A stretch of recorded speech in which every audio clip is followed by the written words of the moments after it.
In the shadows of a mansion that could swallow her childhood home whole, Emily Warren makes a decision that will change everything.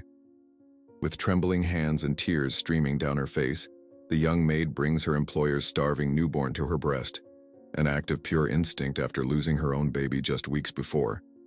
For one perfect moment, the pain subsides. The baby's cries cease. Then the door opens. What happens when a desperate act of compassion collides with wealth, power, and prejudice? As Emily is caught by the millionaire's mother-in-law, a storm of accusations begins to swirl. But beneath this scandal lies something deeper, a mysterious connection between Emily and the baby's deceased mother, a promise made between two women from different worlds, and a secret that could either destroy lives or heal them forever. This isn't just a story about boundaries crossed. It's about the invisible threads that connect us when we're at our most broken, and the extraordinary courage it takes to love someone else's child as your own. Follow this journey that will leave you questioning what truly makes someone family. If this story touched your heart, make sure to follow our channel for more emotional stories that reveal the hidden depths of human connection. Like and comment to let us know where you're watching from, and share with someone who understands that sometimes love arrives in the most unexpected packages. The eastern wing of the Whitmore mansion held an unusual silence that night. The kind of silence that made Emily's cleaning cloth against the marble floor sound like sandpaper. At 25, she had perfected the art of being invisible, moving through the grand rooms like a shadow, head down, making the grime disappear without being noticed herself. Until she heard it. A sound that cut through walls like a blade. A baby's cry. Not just any cry, but one that came from somewhere primal, desperate. Emily froze, the wet rag dripping onto her worn sneakers. It was Mr. Whitmore's newborn daughter, crying as if she were drowning in her own pain. Emily glanced at her watch. 2:17 a.m. The nanny should have responded by now. Someone should have come. But the mansion remained still, except for that piercing wail that seemed to echo through the empty corridors. That cry. God, she knew that cry. 4 weeks. It had been exactly 4 weeks since Emily had buried her own baby boy, Samuel. He had lived for exactly 6 hours and 18 minutes before his tiny heart gave out. The doctors had called it a congenital defect. Emily called it the day her soul cracked in half. She still had the stretch marks, still woke up with milk-soaked sheets, her body refusing to accept what her heart couldn't bear. Emily forced herself to keep scrubbing, her knuckles white around the cloth. Not my baby. Not my problem. The mantra she'd repeated since taking this job at the Whitmore estate. A desperate attempt to pay off the medical bills that remained after Samuel's brief life. But the crying continued, rising to a fever pitch that made Emily's breasts ache in automatic response. Someone will come, she whispered to herself. But nobody did. Against every survival instinct, Emily found herself moving toward the nursery. The door was ajar, soft pink light spilling into the hallway. The crying grew louder, more desperate. "Hello?" she called softly. "Ms. Jenkins?" The night nanny should have been there, but the rocking chair sat empty. The baby, Charlotte was her name, though Emily had only heard it spoken in hushed tones, was flushed crimson, her tiny fists balled in rage, legs kicking furiously against the confines of her designer bassinet. Hunger. Emily recognized it instantly. Shh, shh. Emily approached cautiously, aware she was crossing an invisible boundary. The help didn't touch the family's children. But the baby's cries had turned to gasping sobs now, like she couldn't catch her breath between wails. Emily reached for the bottle on the side table. Empty. She checked the mini fridge hidden in the custom cabinetry. Nothing prepared. "Where is everyone?" she murmured, panic rising in her throat as Charlotte's cries grew more frantic. Emily lifted the baby gingerly, cradling her against her shoulder. "It's okay, sweet girl. It's okay." But it wasn't. The baby was starving. Emily could feel it in the desperate way she rooted against her neck, the frantic sucking motions of her little mouth. Emily paced the nursery, bouncing gently, murmuring soothing words that did nothing to calm the infant. Charlotte's tiny body was rigid with hunger, her cries now becoming concerning gasps. A memory flashed. Her doctor's words after Samuel died. "Your milk will come in anyway. It will be painful physically and emotionally."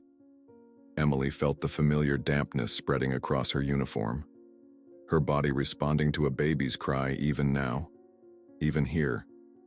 She looked down at Charlotte, whose face was contorted in hunger pain. It wasn't a conscious decision. Nothing rational guided her hands as she sank into the rocking chair in the corner, hidden partially by heavy curtains. It was instinct, deeper than thought, ancient as motherhood itself. Emily unbuttoned her uniform with trembling fingers and brought the baby to her breast. The moment Charlotte latched, the crying ceased. The sudden silence felt holy, like the pause between heartbeats. The baby suckled desperately, her tiny hand splayed against Emily's skin. Emily felt tears streaming down her face, but couldn't name the emotion behind them. Grief, relief, connection, transgression, all of it mixed together like watercolors bleeding into one another. For those few moments, everything made sense again. The hole in her heart didn't feel quite so ragged. The milk that had been causing her physical pain now had purpose. Then she heard it. The soft electronic click of the nursery door opening. Emily's head snapped up, eyes wide with terror. Standing in the doorway was Margaret Whitmore, Richard's mother-in-law. Her silver hair perfectly coiffed despite the late hour, her silk robe cinched tightly at her waist. Her face transformed from surprise to horror to something colder, more calculated. Neither woman spoke. The only sound was Charlotte's rhythmic suckling. Margaret's hand moved slowly to her pocket, retrieving her phone. Emily was frozen, unable to move, to speak, to cover herself. The flash went off once, twice. Then Margaret began recording, her hand steady, her expression impassive. Emily finally found her voice, a strangled whisper. "Mrs. Whitmore, she was so hungry, But Margaret silenced her with a raised finger, continuing to film for several more excruciating seconds. Then, without a word, she turned and disappeared down the hallway, the soft padding of her slippers fading into silence. Emily's hands shook violently as she gently detached Charlotte, who had fallen into a milk-drunk sleep, her tiny features finally relaxed. As Emily laid her back in the bassinet, she noticed a photograph on the nightstand she hadn't seen before. Richard's late wife, Victoria, holding newborn Charlotte. The resemblance was striking. Same delicate nose, same bow-shaped lips. Emily buttoned her uniform with fumbling fingers, a coldness settling into her bones. She knew what she'd done couldn't be explained, couldn't be justified to someone like Margaret Whitmore. She'd crossed a line that would cost her everything. This job, her dignity, perhaps even her freedom. As she slipped from the nursery, Emily glanced back at the sleeping baby one last time. What she couldn't know then was that her impulsive act of compassion, or transgression depending on who was judging, had just set in motion events that would unravel secrets long buried and connect her to this family in ways she never could have imagined. Emily didn't sleep that night. How could she? Every time she closed her eyes, she saw Margaret Whitmore's face, that perfect mask of cold judgment, illuminated by the eerie blue glow of her phone as she recorded what would surely be Emily's undoing. The small servants' quarters in the East Wing suddenly felt like a prison cell, the walls closing in with each passing hour. Outside her window, dawn broke over the sprawling Connecticut estate. The Whitmore property stretched for acres, its manicured gardens and tennis courts bathed in the soft golden light of early morning. To Emily, it looked like another world, one she had never truly belonged in, and now, never would. She dressed methodically in her gray uniform, her fingers trembling as she fastened each button. The mirror reflected a woman she barely recognized. Dark circles under bloodshot eyes, skin pale as paper. She touched her breast absently, feeling the lingering tenderness. What had she been thinking? The question hammered at her like a physical force. The staff dining room was unusually quiet when Emily entered for breakfast. Conversations ceased abruptly. Forks paused halfway to mouths. 8 pairs of eyes flicked toward her, then quickly away. They know.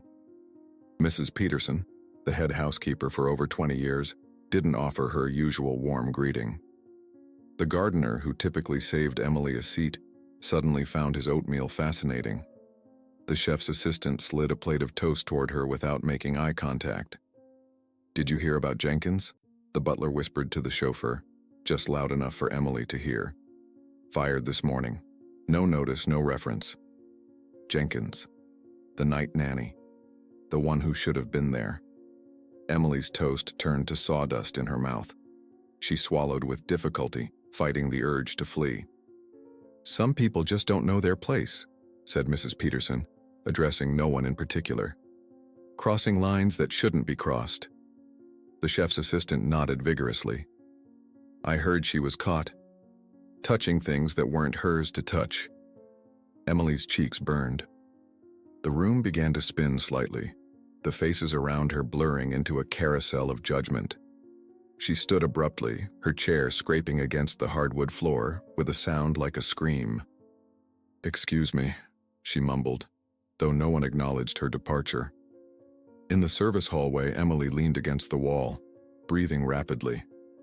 She had to get through this day, had to act normal. Maybe, just maybe, Mr. Whitmore wouldn't believe his mother-in-law. Maybe Margaret would reconsider before showing him that video. But as Emily gathered her cleaning supplies from the utility closet, she knew these were desperate fantasies. People like the Whitmores didn't employ people who crossed boundaries. They certainly didn't employ women who put their bare breasts near their precious infants. The morning passed in excruciating slowness. Emily cleaned the library, dusted the parlor, and vacuumed the sitting room, all while feeling like a ghost moving through rooms where she was already dead. No one spoke to her. Even the other housekeepers found reasons to work in different wings. It was while polishing silver in the kitchen that she finally heard them. "That Faxinera thinks she's a mother now?" The cook's Portuguese accent wrapped around the word for cleaning woman, with undisguised contempt. "She's dangerous," the groundskeeper replied, his voice low but carrying easily in the cavernous kitchen. "God knows what else she's done when no one was looking." Emily's hand froze on the silver candlestick she was polishing. The words sliced through her skin like razors. What hurt most wasn't the accusation, it was the guilty truth that nestled beneath it. For those brief moments last night, holding Charlotte to her breast, she had felt something good. Something like relief. Something like purpose. And that, more than anything, filled her with shame.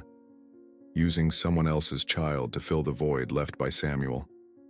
"Mrs. Whitmore says she'll be gone by sunset," the cook continued, unaware that Emily could hear every word. "Good riddance. Those kinds always bring trouble. Those kinds." Emily knew exactly what that meant in this world of old money and older prejudice. Girls from nowhere, with nothing. Girls who cleaned other people's messes for a living. Girls who didn't belong. Across the mansion, in the West Wing office with its panoramic views of Long Island Sound, Richard Whitmore sat motionless behind his mahogany desk. At 42, grief had etched permanent lines around his eyes, but it hadn't diminished his commanding presence. The tech company he'd built from nothing was now worth billions, but in the 7 months since Victoria's death, none of it had seemed to matter. On the screen of his laptop played the video his mother-in-law had sent that morning with a message that simply read, "This cannot stand." Richard watched the footage without expression, the young housekeeper holding his daughter to her breast, tears streaming down her face. Charlotte, peaceful for the first time in weeks. The tenderness in the woman's eyes as she gazed down at his daughter. Margaret had expected rage, disgust, immediate action. Instead, Richard closed the laptop slowly and gazed out at the water. His silence wasn't born of shock or indecision. It came from somewhere deeper, a place Margaret couldn't reach or understand. He picked up the small silver frame on his desk. Victoria smiled back at him, radiant even in the final months of her pregnancy, when her health had already begun to fail. There was something in her eyes that the camera had captured, a secret she seemed about to share. "Mr. Whitmore?" His assistant's voice came through the intercom. Your 3 o'clock is here. Richard pressed a button. Send them in. Then almost as an afterthought, and Patricia, have Emily Warren come to my office at 5. Back in the East Wing, Emily was scrubbing the marble bathroom floor when her phone vibrated in her pocket. The text was from Patricia, Mr. Whitmore's assistant. Mr. Whitmore requests your presence in his office at 5 p.m. sharp. The phone slipped from Emily's hand, clattering to the floor. This was it. The firing she'd been dreading all day. As she gathered her things from her small room, preparing for what would surely be her final moments at the Whitmore estate, Emily's hand brushed against a cardboard box hidden under her bed. Inside lay a pink blanket, still faintly smelling of sour milk, and a letter she had never had the courage to deliver. A letter from Victoria Whitmore. The walk to Richard Whitmore's office felt like a death march. Each step on the polished hardwood floors echoed through the West Wing corridor, announcing Emily's approach to what would surely be her professional execution. 5 o'clock sharp, the hour when the wealthy delivered bad news to the help, leaving just enough daylight for them to clear out before dinner. Emily's uniform felt suddenly too tight across her chest, the fabric rough against her still sensitive skin. She'd changed into her cleanest one for this final meeting, a pointless gesture of dignity before being cast out. Through the floor-to-ceiling windows lining the hallway, the late afternoon sun cast long shadows across the manicured lawns. How different this same golden light looked from the main house compared to her small basement window. Patricia, Mr. Whitmore's executive assistant, sat at her desk outside his office, her fingers dancing across her keyboard with machine gun efficiency. She didn't look up when Emily approached, just pressed a button on her desk phone. "Sir, Emily Warren is here." A brief pause, then a deep voice through the speaker. "Send her in." Patricia finally looked up, her expression unreadable behind tortoiseshell glasses. "You can go in now," she said, her tone neither kind nor unkind, just efficient, like everything else about her. The massive oak door felt impossibly heavy as Emily pushed it open. Richard Whitmore's office was exactly what you'd expect from a tech billionaire with old money taste. Dark wood paneling, leather-bound books lining built-in shelves, and a wall of windows overlooking Long Island Sound. Modern art that probably cost more than Emily would make in 10 lifetimes hung on the walls. Richard himself sat behind a desk the size of Emily's entire bedroom, his tall frame silhouetted against the water view. At 42, he still had the lean physique of the collegiate rower he'd once been, though grief had added silver at his temples and permanent lines around his eyes. His navy suit looked as if it had been poured onto him, not a wrinkle in sight. "Ms. Warren," he said, gesturing to one of the leather chairs facing his desk. "Please sit." Emily perched on the edge of the chair, her hands clasped so tightly in her lap that her knuckles turned white. She could feel her heartbeat in her throat, choking off any words she might have said in her defense. Richard studied her for a long moment, his expression impossible to read. Then, without preamble, he asked, "Did you know my wife before working here?" The question hit Emily like a physical blow. Of all the things she'd expected, accusations, outrage over the breastfeeding incident, and immediate dismissal, this wasn't it. Heat rushed to her face. "No, sir," she answered, the lie burning her tongue. "I never had the pleasure." Richard's eyes narrowed almost imperceptibly. He opened a desk drawer and removed a silver frame, turning it to face Emily. In the photograph, Victoria Whitmore smiled radiantly at the camera, her honey blonde hair catching the light, her hand resting on her pregnant belly. She looked exactly as Emily remembered her, beautiful, vibrant, alive with purpose. "Victoria was very particular about who we hired," Richard said, his voice taking on a softer edge when speaking his late wife's name. "Especially for the East Wing staff. She insisted on reviewing every application personally." Emily swallowed hard, unable to look away from Victoria's photograph. "She had excellent taste, sir." "Yes," Richard agreed, "and an excellent memory for faces." The implication hung in the air between them. Emily felt a cold sweat breaking out along her spine. "He knows," she thought wildly. "Or at least he suspects." About last night, Richard continued, setting the photograph aside. My mother-in-law showed me the video. Here it comes, Emily thought, bracing herself for the blow. Charlotte has been struggling since birth, he said, surprising her again. The doctors call it colic, but that seems like a convenient label for their inability to help her. Last night was the first time she slept more than 2 hours straight since Victoria died. Emily blinked, unsure how to respond. This wasn't following the script she'd rehearsed in her head. I'm sorry for overstepping, Mr. Whitmore, she finally managed. It won't happen again. Richard leaned forward, his gray eyes intense. The nanny was supposed to be there. She's been fired, not you. Relief flooded Emily's system so quickly she felt lightheaded. Thank you, sir. I haven't finished, he interrupted, his tone sharpening. What you did was inappropriate. Boundaries exist for a reason, Ms. Warren. Emily nodded, staring at her worn shoes against the plush carpet. Yes, sir. But Charlotte responded to you, he continued, his voice softening again. And that complicates things. Before Emily could process what that might mean, Richard stood abruptly. That will be all for now, Ms. Warren. You can return to your duties. Dismissed, Emily rose on shaky legs. As she turned to leave, Richard's voice stopped her. One more thing. Was there ever any communication between you and my wife that I should know about? Emily's hand froze on the doorknob.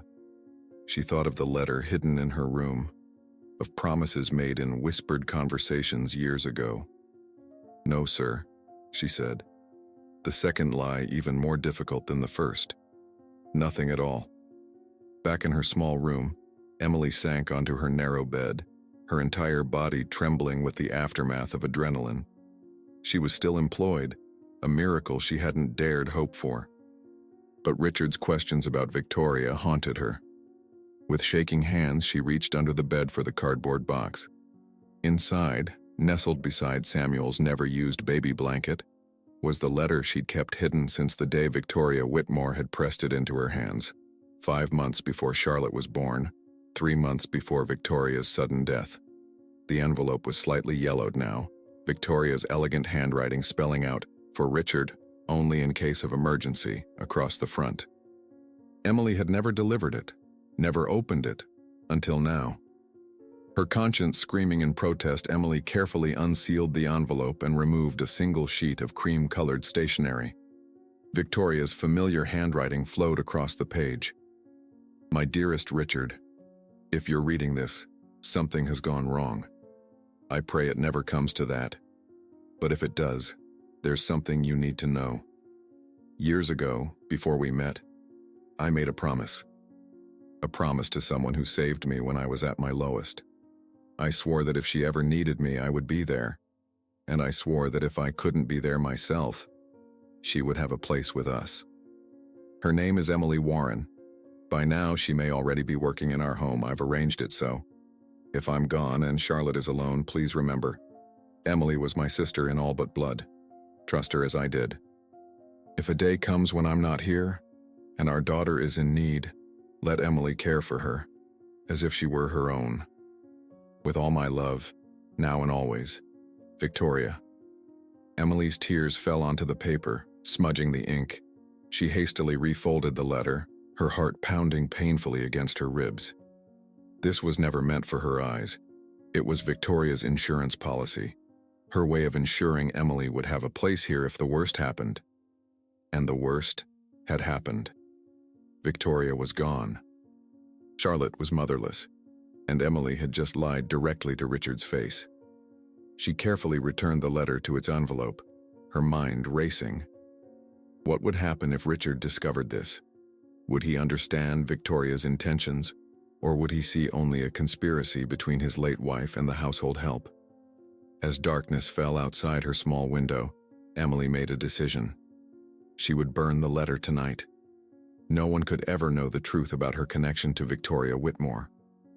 No one could ever know about the promise they had made to each other in that support group for expectant mothers, one from wealth and privilege, one from hardship and struggle, both terrified of the unknown future, a future that had led them both to heartbreak, but in such different ways. Morning light filtered through the gauzy curtains of the nursery as Emily carefully dusted the ornate shelves lined with untouched stuffed animals and leather-bound children's books. 3 days had passed since her meeting with Richard, and while she hadn't been fired, the atmosphere in the Whitmore mansion had shifted perceptibly.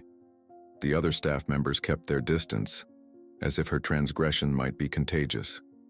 Mrs. Peterson assigned her tasks that kept her isolated: the rarely used guest rooms, the storage closets, the attic spaces, anywhere but the main living areas where she might encounter the family. Except for the nursery. Somehow, without explanation, Emily found herself on the daily rotation for cleaning Charlotte's room. It made no sense, given what had happened, yet every morning between 9 and 10 a.m., when Charlotte was typically with the new day nanny for her morning walk in the gardens, Emily was scheduled to dust, vacuum, and refresh the room. As she worked, Emily's eyes kept returning to the silver-framed photographs arranged on the dresser. Victoria in various stages of pregnancy. Victoria holding newborn Charlotte in the hospital. Victoria's radiant smile frozen in time. Each glance was a sharp reminder of her betrayal, both to Victoria by reading the letter and to Richard by lying about knowing his wife. The letter itself was gone now, burned to ash in Emily's tiny bathroom sink the night after her meeting with Richard, the evidence washed away down the drain. But its contents remained seared into her memory, a burden she couldn't shed. "Am I being punished?" Emily whispered to the empty room, her cloth pausing on the frame of a particularly beautiful photo of Victoria in the garden, surrounded by peonies in full bloom. "Is that what this is? Punishment for breaking a promise I never should have made?" The night before, Emily had lain awake on her narrow bed, plagued by the same circular thoughts that had haunted her since Samuel's death. Was she being punished for some cosmic failing? For not being vigilant enough during her pregnancy? For not having enough money for better prenatal care? And now, was she being punished for daring to cross the invisible line between servant and family? The sound of raised voices in the hallway pulled Emily from her thoughts. Through the partially open door, she could see Richard and Margaret standing near the top of the grand staircase, their profiles rigid with tension. "She cannot be trusted around Charlotte," Margaret was saying, her voice tight with barely contained fury. "I don't understand why you haven't dismissed her. What would Victoria think?" Emily froze, her heart hammering against her ribs. She should move away, stop eavesdropping immediately, but her feet seemed rooted to the spot. "Victoria would think," Richard replied, his tone measured but with an undercurrent of steel, "that Charlotte's well-being comes first, always." "Exactly my point," Margaret snapped. "That a woman violated all boundaries of propriety. Who knows what else she might do?" Emily watched as Richard pinched the bridge of his nose, a gesture she'd seen him make in rare moments when the mask of calm control slipped. "The pediatrician called this morning," he said. "Charlotte's digestive issues have improved dramatically. For the first time since birth, she's gaining weight properly." Margaret's expression shifted from anger to confusion. "What does that have to do with everything?" Richard interrupted. "Dr. Keller believes Charlotte may have an intolerance to the formula we've been using. The one you insisted was the very best money could buy." The silence that followed was weighted with accusation. Emily could see Margaret's shoulders stiffen beneath her expensive cashmere sweater.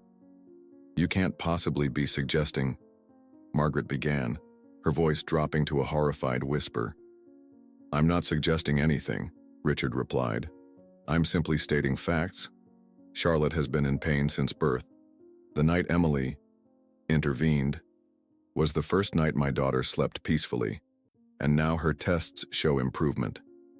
Emily felt a wave of dizziness wash over her. She gripped the edge of the dresser to steady herself. What was Richard saying? That her impulsive act had somehow helped Charlotte? "Richard, think about what you're implying," Margaret hissed. "That woman is not a wet nurse from the Victorian era. She's a cleaning woman who took advantage of a situation to what? Satisfy some perverted maternal fantasy after losing her own child?" Emily's breath caught painfully in her throat. How did Margaret know about Samuel?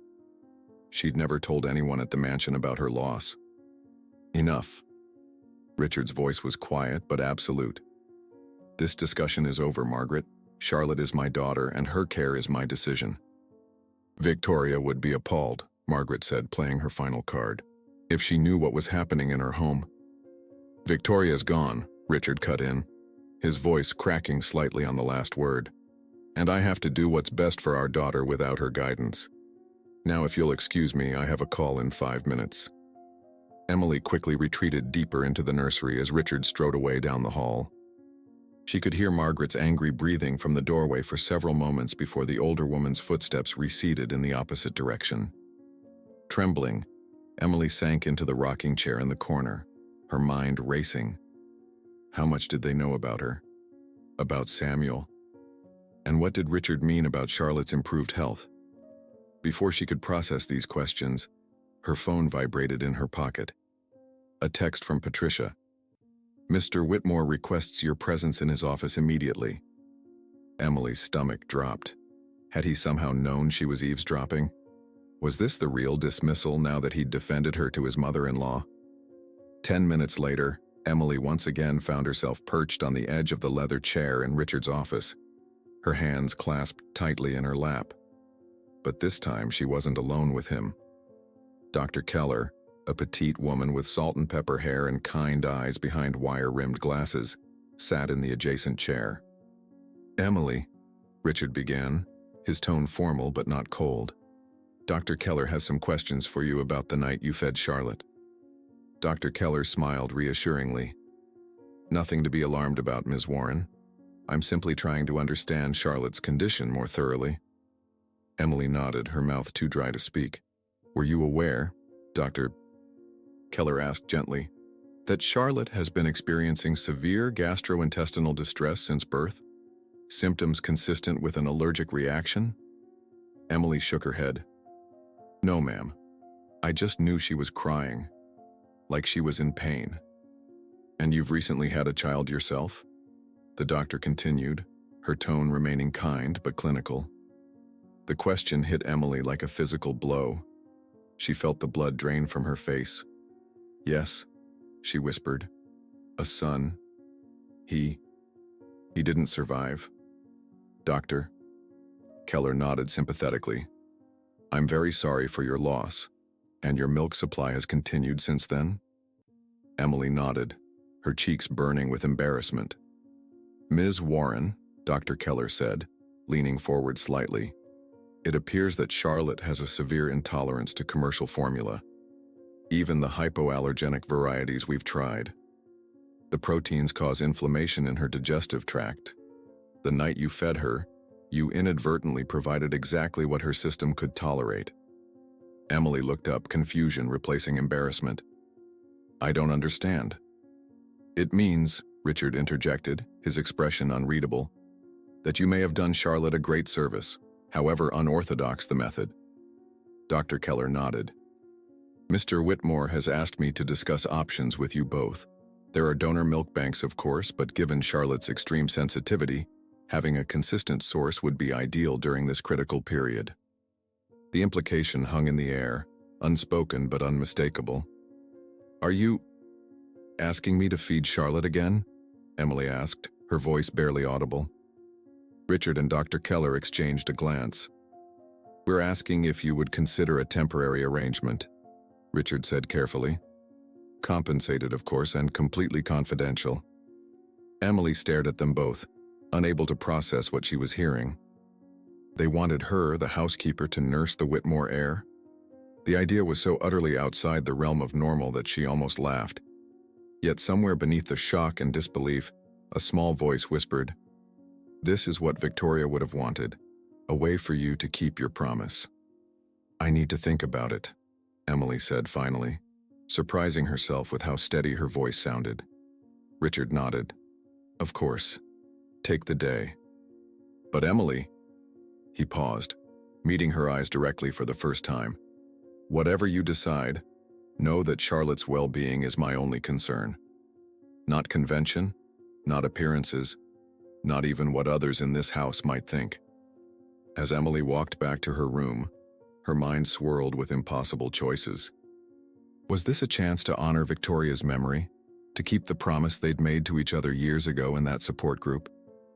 Or was it crossing a boundary that could never be uncrossed, binding her to a family that would never truly accept her? And beneath it all, the most painful question: would caring for Charlotte help heal the wound of losing Samuel, or would it only deepen her grief? 2 weeks had passed since Emily had reluctantly agreed to Richard's unusual arrangement. Twice daily, at 6 a.m. and 8 p.m., times carefully selected to minimize the chances of being seen by other staff members, Emily would slip into the nursery through a private staircase and feed Charlotte. The routine had quickly become the axis around which her days revolved, everything else fading into background noise. The late May morning was unusually warm as Emily dusted the nursery shelves, the scent of lilacs drifting through the open window. Charlotte lay in her crib, cooing softly at the mobile spinning above her, tiny silver stars catching the sunlight. At 2 months old, she had already changed dramatically from the fussy, pain-stricken newborn Emily had first encountered. Her cheeks had filled out and her eyes, Victoria's eyes, tracked movement with alert curiosity. "You're getting to be such a big girl," Emily whispered, allowing herself a moment to gently stroke Charlotte's downy hair. These small, stolen moments of tenderness were dangerous indulgences. Dr. Keller had been very clear about the therapeutic boundaries of their arrangement. Emily was providing a biological service, not taking on a maternal role. The distinction felt increasingly artificial with each passing day. A sudden rustling from the walk-in closet startled Emily from her reverie. She froze, her heart leaping into her throat. No one was supposed to be in the nursery during her cleaning time. It was part of the careful choreography Richard had arranged to protect both her reputation and his privacy. "Hello?" Emily called softly, not wanting to wake Charlotte if she drifted off. "Is someone there?" No response, but another soft noise like fabric brushing against something solid. Emily's palms grew damp with sudden fear. Was Margaret hiding, spying on her? Had one of the other staff members grown suspicious? Summoning her courage, Emily approached the closet door and pulled it open in one quick motion. The space was empty, at least of people. Designer baby clothes hung in perfect chromatic order, tiny shoes lined up like soldiers beneath them. Nothing seemed out of place except a red light blinked from the corner of the closet ceiling. Emily squinted, standing on tiptoe to get a better look. A camera? The red recording light flashed steadily, its lens pointed directly at Charlotte's crib. "What on earth?" Emily murmured. She'd never noticed a security camera in the nursery before, though it made sense that a man of Richard's wealth would have comprehensive surveillance.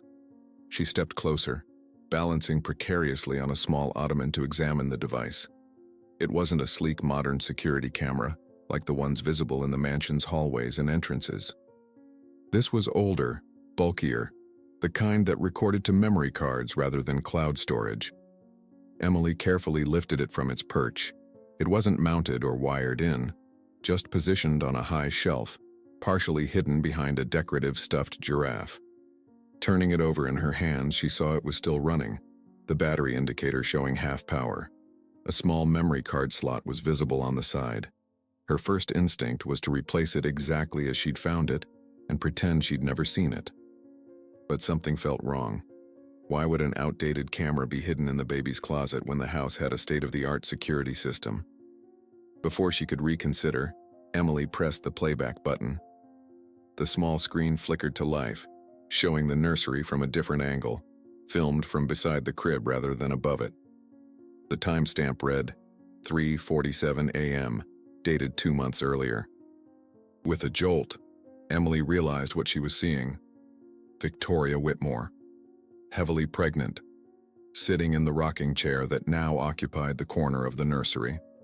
She wore a pale blue nightgown, her honey blonde hair loose around her shoulders, her hands resting on her enormous belly. Though her face was thin and drawn with exhaustion, she was still strikingly beautiful. Emily's throat tightened. This must have been filmed just days before Victoria died, days before Charlotte was born by emergency C-section. Victoria was speaking to the camera, her voice soft but clear. "Thought I'd feel better having the nursery finished. but it only makes it more real. The possibility that I won't. She paused, swallowing hard. Richard, my love, if you're watching this, it means my fears weren't just hormones talking. Emily's hand flew to her mouth. This wasn't security footage. It was a message. A message she had no right to be watching. She should turn it off, replace it, walk away. But Victoria's next words rooted her to the spot. I've made arrangements just in case.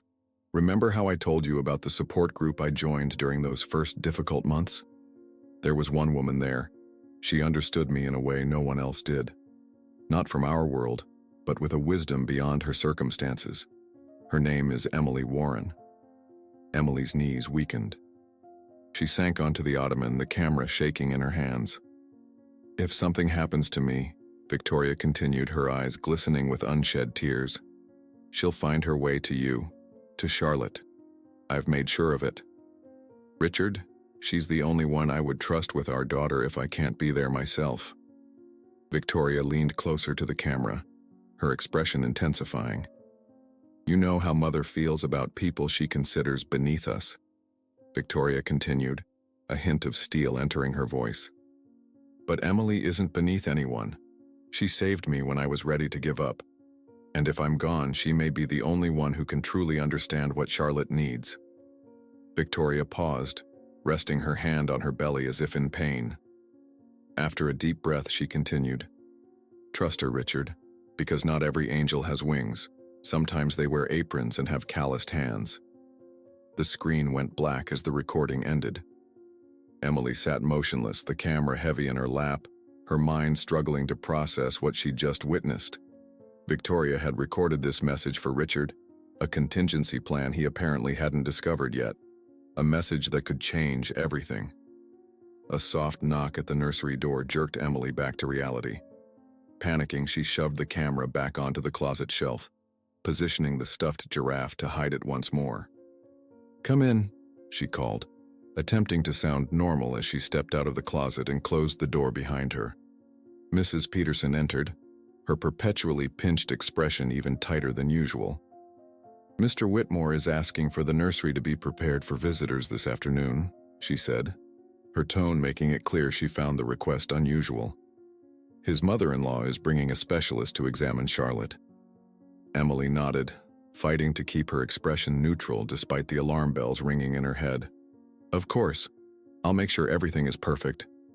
See that you do, Mrs. Peterson replied coldly. And Emily, Ms. Whitmore specifically requested that you not be present during or after the visit. Of course she did, Emily thought.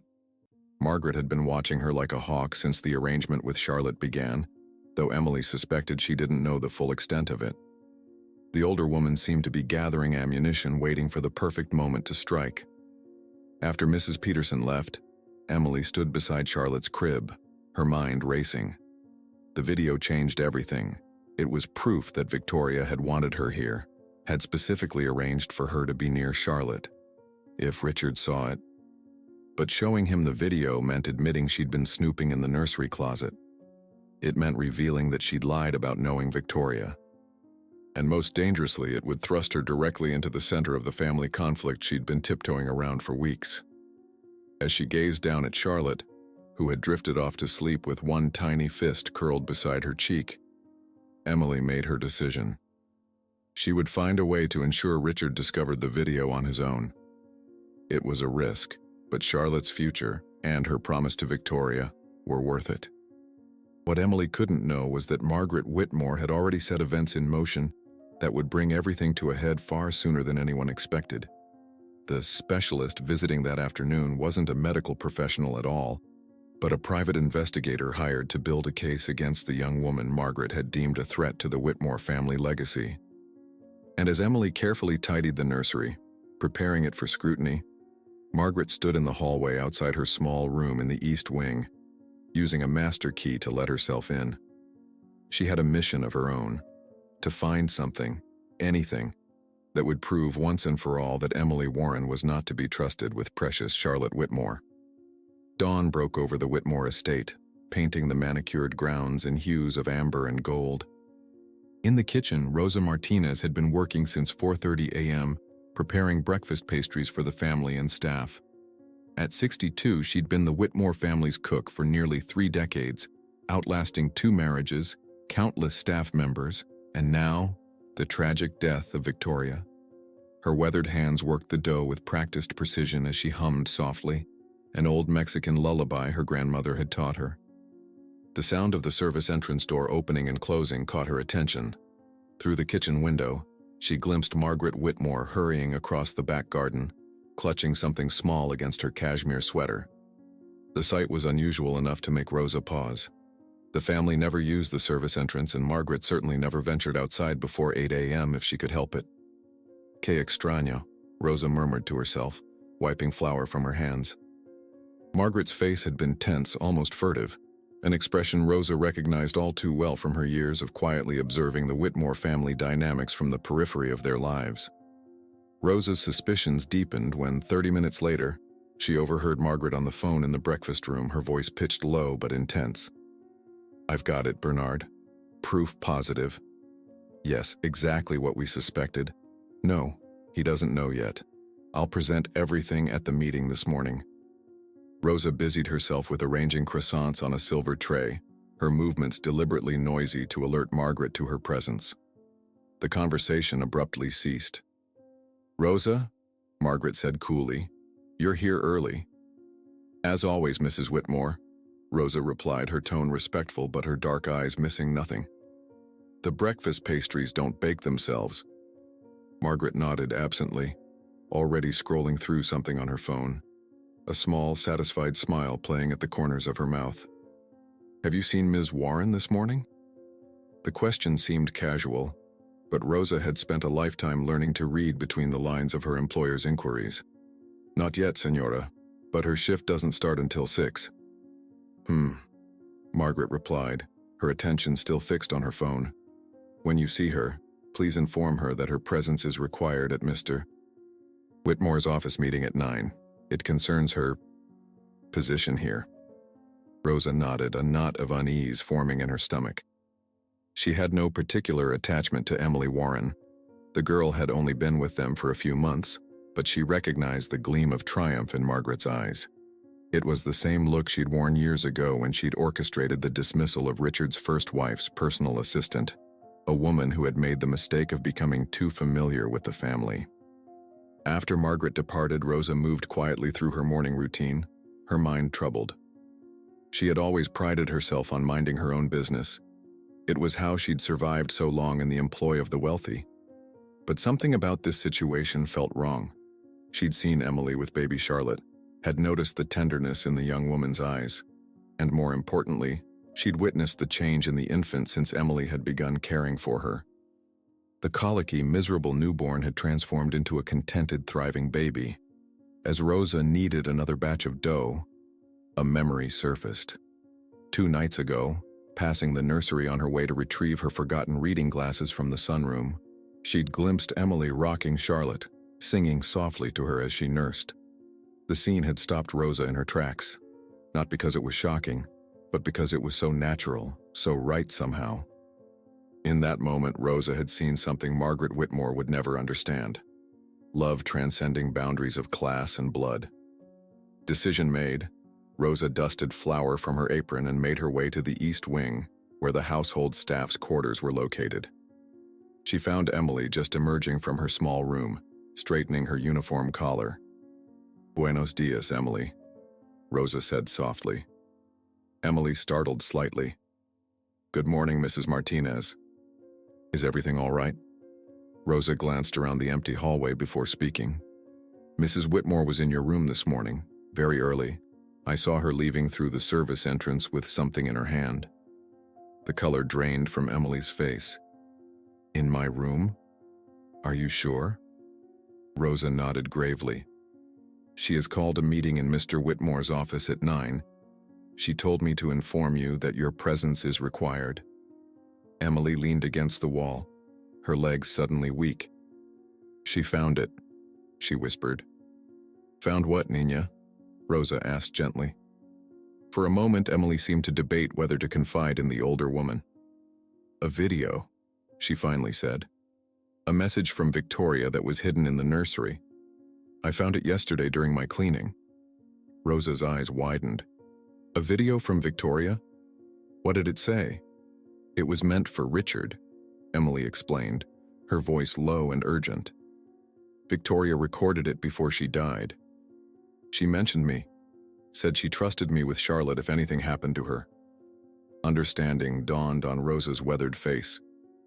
And you think Margaret took this video from your room to prevent Mr. Whitmore from seeing it? Emily nodded miserably. I brought it to my room to figure out how to show it to Richard without admitting I'd been snooping. But now, she trailed off, the implications clear. Rosa's expression hardened with sudden resolve. There is still time. The security cameras, they record everything, yes? Even the service entrance? I think so, Emily replied. But what good does that do us? We can't access the security footage. A slow smile spread across Rosa's face. Perhaps not. But Jorge can. Jorge Mendoza, the estate's security manager, had been Rosa's nephew-in-law for the past 15 years. A fact that Margaret Whitmore, in her dismissal of the staff as interchangeable servants, had never bothered to learn. Within 30 minutes, Rosa returned to Emily's room, her eyes bright with triumph. It's done. Jorge has the footage of Margaret entering and leaving your room this morning, and... She paused dramatically. He also has footage of her taking something from the nursery closet last night after you left. Emily gasped. She took the camera too? But why would she? Understanding hit her like a physical blow. She's going to doctor the video, or destroy it entirely. Rosa nodded grimly. Jorge is making copies of the security footage now. He will deliver them to Mr. Whitmore's office just before the meeting. At precisely 9 o'clock, Emily stood outside Richard's office, her heart hammering against her ribs. Through the partially open door, she could see Margaret seated in one of the leather chairs, her posture rigid with anticipation. Richard sat behind his desk, his expression unreadable as always. Bernard Hoffman, the family's longtime attorney, occupied another chair, his silver hair immaculately groomed, his Italian suit exuding old-money confidence. Patricia, Richard's assistant, motioned for Emily to enter. As she stepped into the office, Emily felt rather than saw Rosa slip in behind her, positioning herself unobtrusively near the door, a silent witness to whatever was about to unfold. Ms. Warren, Richard began, his tone formal. Thank you for joining us. My mother-in-law has brought some concerns to my attention that I believe require immediate addressing. Margaret's lips curved in a cold smile. Richard, perhaps we should speak privately first. The legal implications will be handled appropriately regardless of who is present. Richard interrupted smoothly. Emily deserves to hear these accusations directly. Bernard cleared his throat. Mr. Whitmore, Mrs. Whitmore has provided evidence suggesting Ms. Warren has been improperly involved with Charlotte. Beyond the initial incident with breastfeeding, there appear to be broader concerns about boundaries, and potentially, Mrs. Whitmore suggests, an unhealthy fixation on the child related to Ms. Warren's own recent loss. Emily felt her cheeks burn with humiliation. So Margaret knew about Samuel and was using her grief as a weapon against her. Furthermore, Bernard continued, Mrs. Whitmore has reason to believe Ms. Warren and the late Mrs. Whitmore had a prior relationship that Ms. Warren deliberately concealed when seeking employment here. That's not... Emily began, but Margaret cut her off. I have proof, she announced triumphantly, removing a small USB drive from her purse. Security footage from the nursery showing Ms. Warren's inappropriate behavior, plus materials from her own room confirming her deception. A soft knock at the door interrupted the mounting tension. Jorge entered, his expression professionally neutral despite the charged atmosphere. Excuse me, Mr. Whitmore, he said. I have the security footage you requested. Richard raised an eyebrow, clearly not having requested any footage. Nevertheless, he gestured for Jorge to continue. These files show Mrs. Whitmore entering Ms. Warren's private quarters at 5:17 a.m. this morning and leaving 6 minutes later with an object that appears to be a small camera, Jorge explained, placing a separate USB drive on Richard's desk. There is also footage from last night showing Mrs. Whitmore removing an object from the nursery closet at 11:42 p.m. The color drained from Margaret's face. This is outrageous. I was merely conducting a necessary investigation given the suspicious circumstances. Richard's expression darkened as he inserted Jorge's USB into his computer. The room fell silent as he reviewed the footage, his jaw tightening visibly.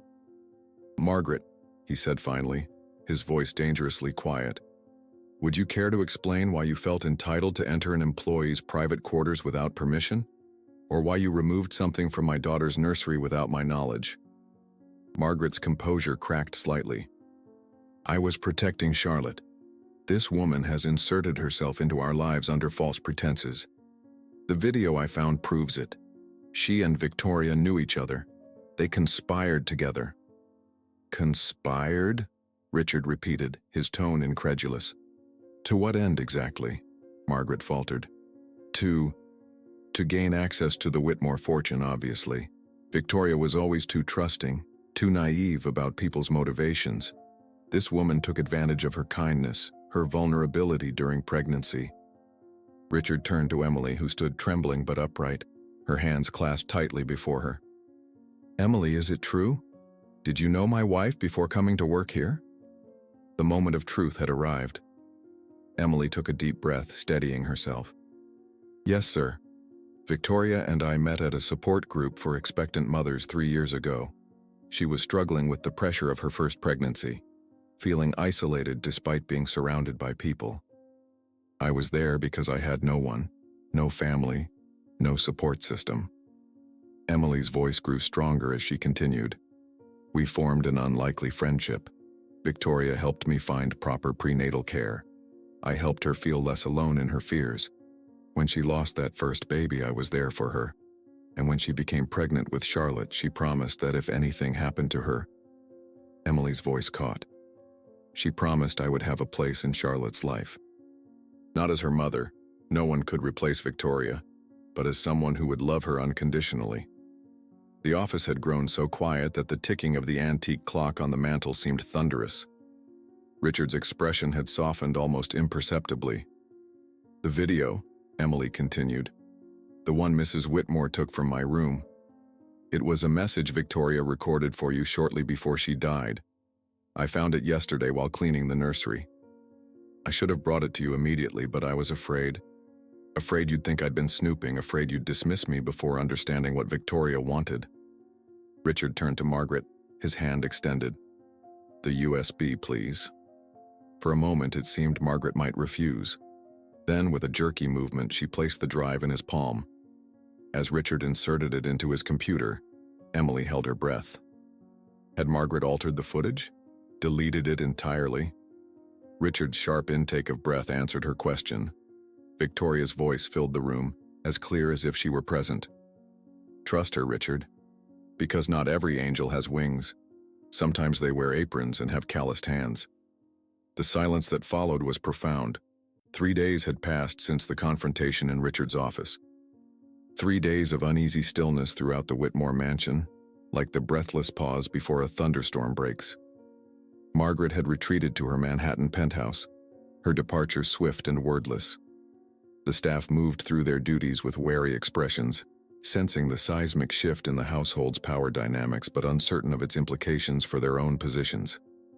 Emily had continued her twice-daily feedings with Charlotte, but something had changed. Richard now often lingered in the nursery during these times, watching the interaction between his daughter and the young woman his wife had chosen with such deliberate care. He rarely spoke, just observed with an intensity that made Emily's skin prickle with self-consciousness. On the 4th morning, as Emily gently burped Charlotte after her feeding, Richard finally broke his pattern of silent observation. "Victoria kept a journal," he said abruptly, startling Emily, who had assumed he was absorbed in emails on his phone. "Did you know that?" Emily shook her head, carefully shifting Charlotte to her shoulder. "No, sir. She never mentioned it to me."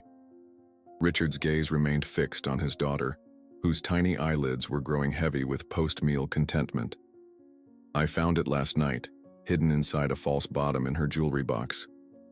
All these months, and I never knew it existed. Emily remained silent, sensing he needed to speak more than he needed her response. She wrote about you, Richard continued, his voice taking on a softer quality. About your friendship, about the promise you made to each other.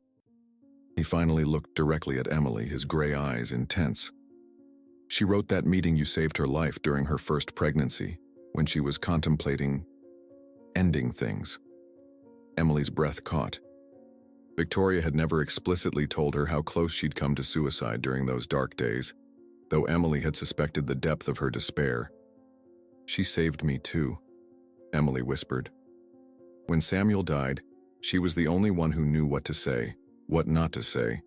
She just held space for my grief without trying to fix it. Richard nodded slowly, as if this confirmed something he'd been contemplating. From his jacket pocket he withdrew an envelope, cream-colored stationery, Victoria's elegant handwriting spelling out his name. There was a letter tucked inside the journal, he explained, dated 2 weeks before Charlotte was born, before Victoria developed preeclampsia. He held the envelope with the reverence one might accord a sacred relic. I've read it several times now, trying to understand what she wanted, what she foresaw. Emily carefully laid Charlotte in her crib, the baby now fully asleep, one tiny fist curled beside her cheek. She stepped back, uncertain of her place in this intimate moment between a man and the final words of his departed wife. "Would you like me to leave, sir?" she asked softly. Richard shook his head. "No, I think you should hear this. I think it's what Victoria would have wanted." He carefully unfolded the letter and began to read. "My dearest Richard, if you're reading this, then my fears have come to pass and I've left you to navigate parenthood alone, the very thing we promised each other would never happen. For that, I am sorrier than words can express. By now, you've likely met Emily Warren. Perhaps she is already working in our home, as I arranged through the agency. Or perhaps fate has found another way to bring her into your life. However it happened, I need you to understand why she matters. 3 years ago, when I was carrying our first child, I found myself drowning in expectations, my mother's, society's, even my own. The perfection demanded of me felt like a noose tightening daily. In my darkest moment, sitting in a bathroom stall at Bergdorf's with a handful of pills, a voice asked if I was okay. That voice belonged to Emily. She had no reason to care about a sobbing stranger in designer maternity wear. She was struggling herself, working 3 jobs, pregnant, abandoned by her baby's father. Yet she sat with me for hours that day, listening without judgment, sharing her own fears with a rawness I'd never encountered in our social circles.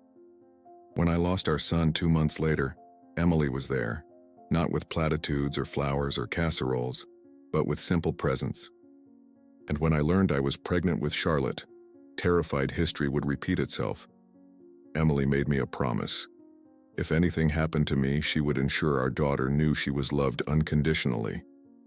I made her a promise in return, that she would always have a place with us, that her child and ours would grow up as extended family. Fate had crueler plans for Emily. Her son lived only hours.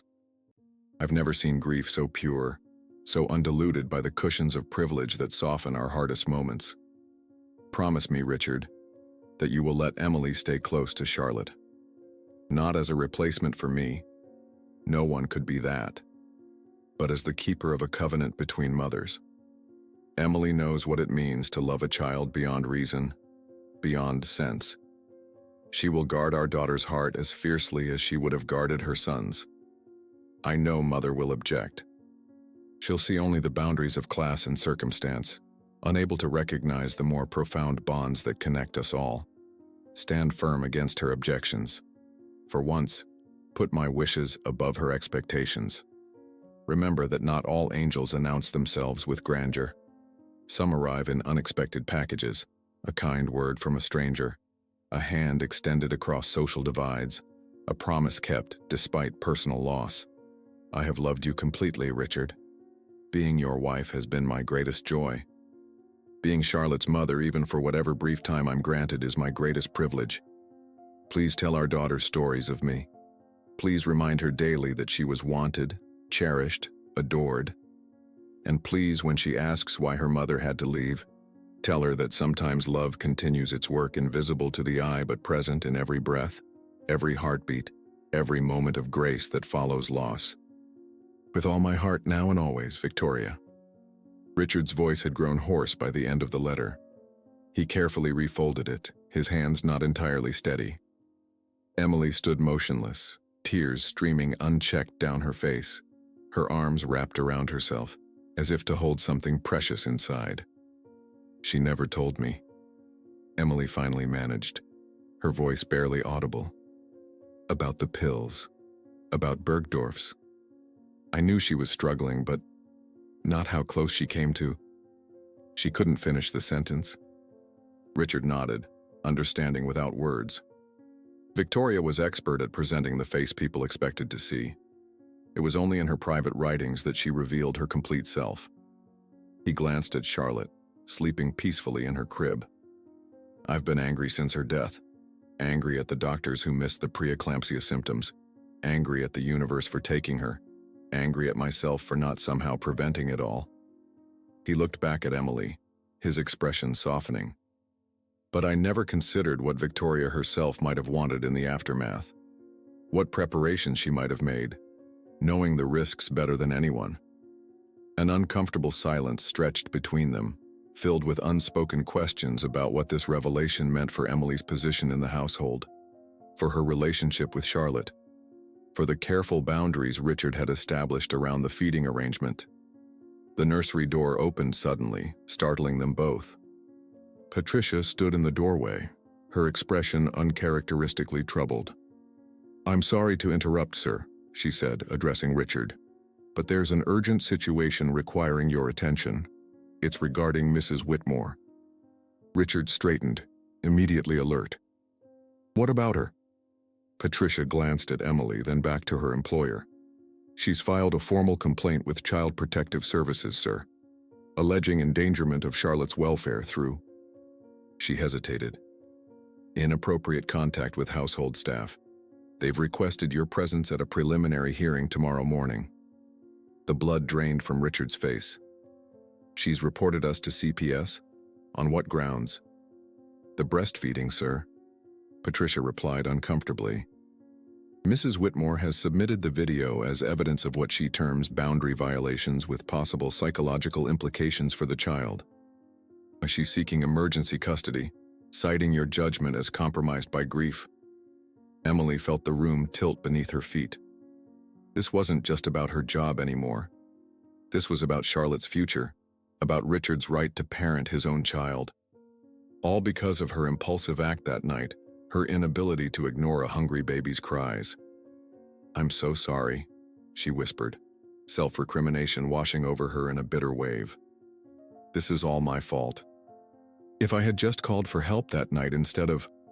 "Stop," Richard interrupted, his voice firm but not unkind. "This isn't about you, Emily.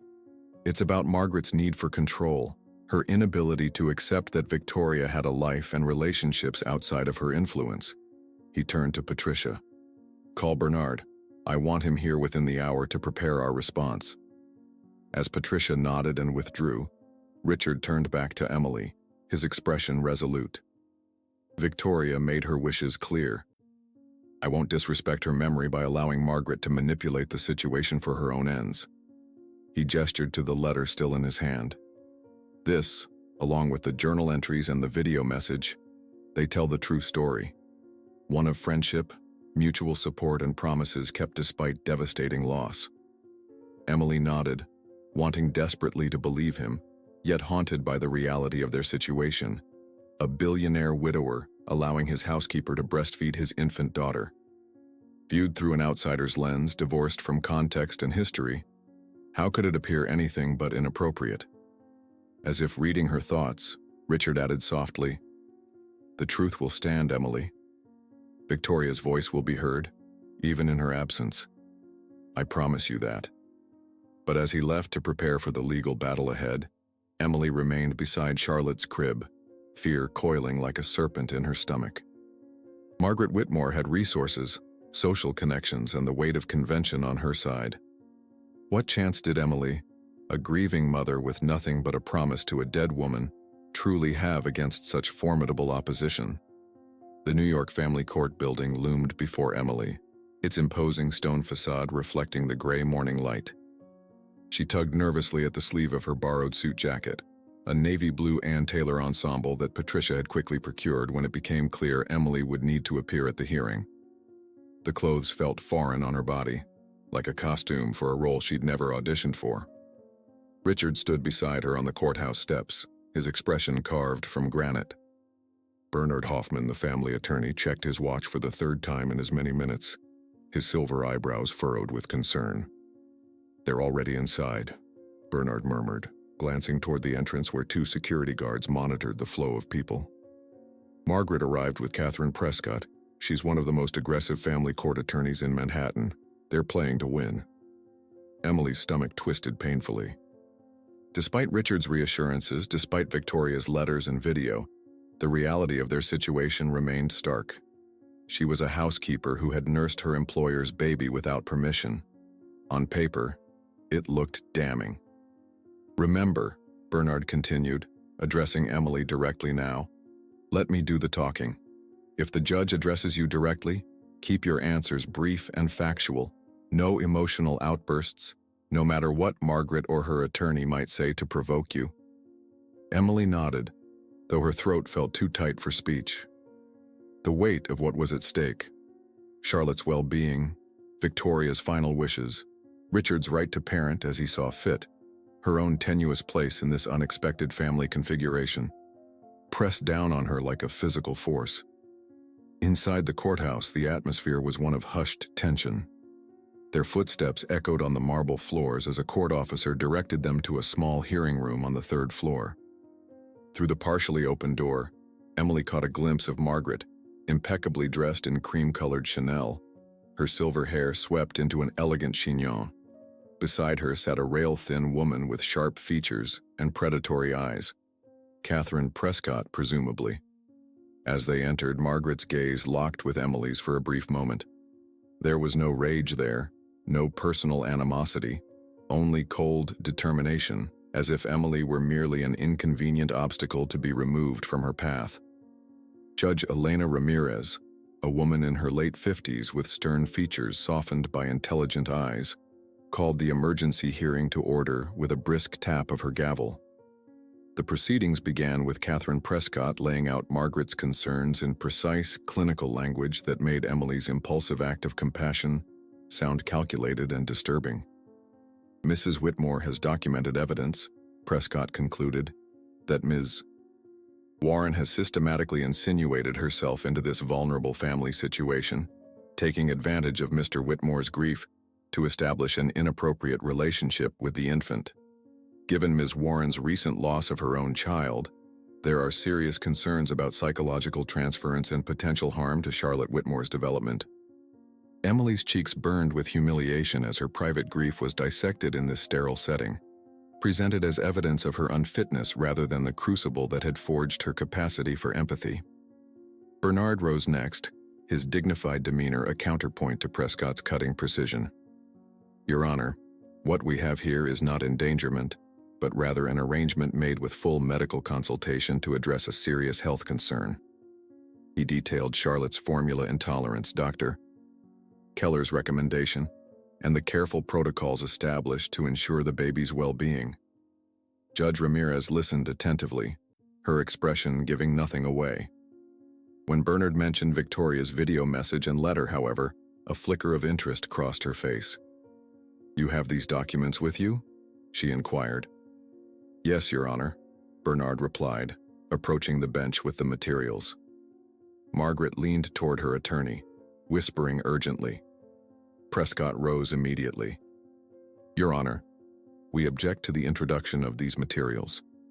There's no way to verify their authenticity or the circumstances under which they were created.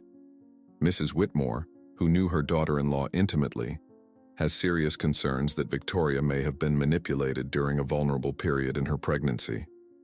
Judge Ramirez frowned slightly. The objection is noted, Ms. Prescott, but I'll review the materials myself before making any determination about their admissibility. For the next hour, the attorneys presented their arguments, occasionally calling on Richard to confirm details.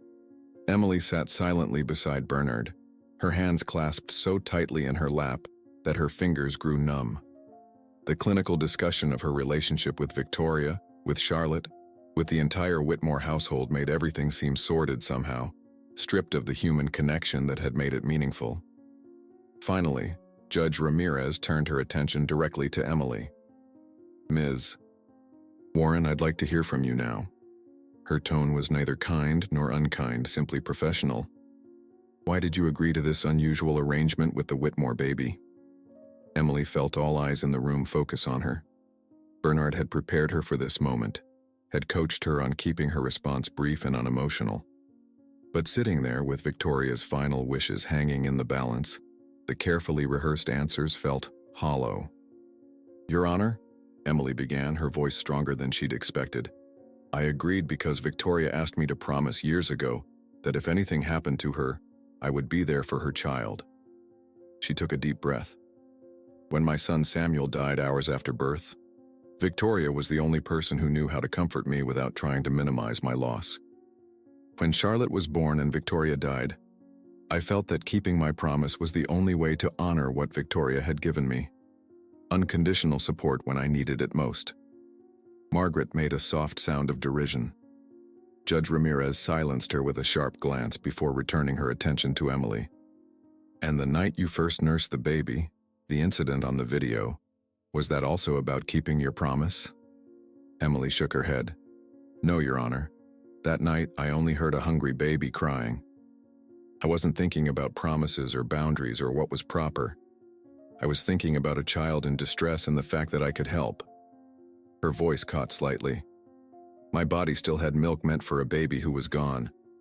Charlotte needed what I could give. It wasn't calculated or inappropriate, it was human." The room fell silent. Even Catherine Prescott seemed momentarily at a loss for a counter-argument. Judge Ramirez studied Emily for a long moment before shifting her gaze to Richard. "Mr. Whitmore, you've been notably quiet during these proceedings. As Charlotte's father and legal guardian, what is your position on this situation?" Richard stood, straightening his already impeccable suit jacket. "Your Honor, when my wife died, I lost not only my partner but my compass. Victoria had an intuitive understanding of people that I've always lacked." He glanced briefly at Emily before continuing. "In her final weeks, she tried to prepare me for the possibility of her death. I was too afraid, too in denial to listen properly. But she knew. She knew exactly what Charlotte would need, and she arranged for that need to be met." He turned toward Margaret, his expression softening slightly. "My mother-in-law loves Charlotte fiercely. I don't doubt that for a moment. But her vision of what's best is limited by conventions and appearances. Victoria saw beyond those limitations. She recognized in Emily someone who could provide something essential that neither Margaret nor I could offer Charlotte, a connection to the mother she lost, through a bond that transcends social boundaries." Judge Ramirez nodded slowly, her expression thoughtful. "Ms. Prescott, do you have any response to Mr. Whitmore's statement?" Catherine Prescott rose smoothly. "Your Honor, while Mr. Whitmore's sentiments are touching, they don't address the fundamental concern here. A domestic employee crossed a physical boundary with a newborn without permission, and rather than terminating this inappropriate contact, Mr. Whitmore formalized it. This suggests impaired judgment that places Charlotte at risk." Emily couldn't contain herself any longer. Despite Bernard's warning hand on her arm, she stood. "Your Honor, may I say one more thing?" Judge Ramirez hesitated, then nodded. "Briefly, Ms. Warren." Emily took a steadying breath. "Victoria left a message for Richard in that video. She said, 'Trust her, Richard, because not every angel has wings. Sometimes they wear aprons and have calloused hands.'" Emily held up her own hands, showing the worn skin, the evidence of years of physical labor. "I'm not trying to replace Victoria. I'm trying to honor her by keeping the promise we made to each other, to protect each other's children if the worst happened. For me, it was losing Samuel. For her, it was leaving Charlotte. All I want is to fulfill that promise in whatever way Richard feels is appropriate. Judge Ramirez studied Emily for a long moment, her expression inscrutable. Then she gathered her papers. I'm going to review the submitted materials in chambers. We'll reconvene in 1 hour. The waiting room outside the courtroom was thick with tension. Richard paced the length of the small space, checking his phone periodically, though it was clear he wasn't actually reading anything on the screen. Margaret sat rigidly on a bench, exchanging occasional whispers with Catherine Prescott. Emily stood by the window, watching pedestrians on the street below, ordinary people going about their ordinary lives, unaware of the battle being waged in this building over the future of one small baby girl. When they were called back into the courtroom, Emily's legs felt like lead. Whatever Judge Ramirez had decided would irrevocably alter the course of her life, and Charlotte's. Judge Ramirez entered, her robe swishing softly as she took her seat. Her expression gave nothing away as she arranged her papers. Having reviewed all submitted materials, including Mrs. Whitmore's video evidence, Victoria Whitmore's video message, her letter to her husband, and medical documentation regarding Charlotte Whitmore's condition, I am prepared to rule on this emergency petition. The room seemed to hold its breath. I find insufficient evidence to support the claim that Charlotte Whitmore is in any danger in her father's custody. The arrangement regarding Charlotte's feeding, while unconventional, has been medically supervised and appears to be benefiting the child's health. Furthermore, Victoria Whitmore's explicit wishes regarding Ms. Warren's role cannot be simply dismissed. Margaret's face hardened, her knuckles white as she gripped her handbag. Mrs. Whitmore, Judge Ramirez continued, addressing Margaret directly now. While your concern for your granddaughter is commendable, your methods, including entering an employee's private quarters without permission and attempting to suppress evidence of your daughter-in-law's wishes, suggest this petition may be motivated more by control than by genuine concern for Charlotte's welfare. Catherine Prescott began to object, but Judge Ramirez raised a hand to silence her. The petition for emergency custody is denied. Mr. Whitmore retains full parental rights and decision-making authority regarding his daughter's care. Emily released a breath she hadn't realized she'd been holding. Richard's shoulders visibly relaxed, but Judge Ramirez wasn't finished. Ms. Warren, while your intentions appear sincere, I would strongly recommend formalizing your role in the Whitmore household to avoid future misunderstandings. Mr. Whitmore, I suggest you consult with your attorney about establishing clear parameters for Ms. Warren's involvement in Charlotte's life moving forward. With a final tap of her gavel, the hearing was concluded. Margaret swept from the room without a backward glance, Catherine Prescott hurrying to keep pace with her client's angry stride. Outside on the courthouse steps, Bernard shook Richard's hand. Congratulations. This could have gone very differently. Richard nodded, the relief evident in his face. Thank you, Bernard. For everything.